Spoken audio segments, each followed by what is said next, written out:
assumption, as per pollsters, at least before the elections began, is that we're going to have continuity, policy continuity, perhaps a third term in all likelihood of the Modi government. The question is, by how much? Now, you need 273 to form a government.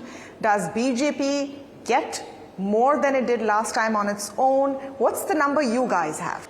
Eurasia Group is pretty consistent with where Modi and the BJP landed last time around, so it's 305 plus or minus 10 seats.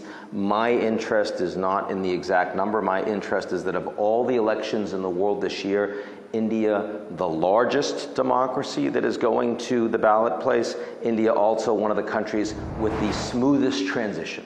Right? There's not a lot of uncertainty about the legitimacy of the system. It is seen to be free and fair and transparent.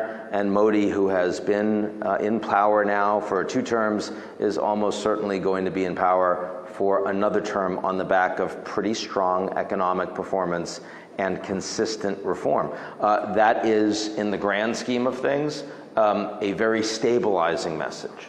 But you guys do have a number. No, as I said, 305 plus or minus 10 is the number. Okay, yeah. So 305 plus minus 10 is the number. Now, what does it mean for a third term and a political stable situation for India in terms of how the world is seeing India? I mean, right now for us, the conversation is about how India's the third largest economy sooner than later, how we are now a global power to reckon with. Is that something we're telling ourselves, or is the world also seeing it that way? Oh, the world is definitely seeing it. The world has seen that India has underperformed for decades. India has this incredible demographic weight around the world, and they also, of course, have, very strong intellectual capital and so many STEM graduates, and so many American CEOs come from India, Silicon Valley, right? And not just in the United States and Canada, all over the world. And yet India as an economy has underperformed. And now not only do we see Indian growth picking up, do we see India becoming the 4th largest economy in the world likely next year, the 3rd largest economy in the world probably by 2028. That's a big deal.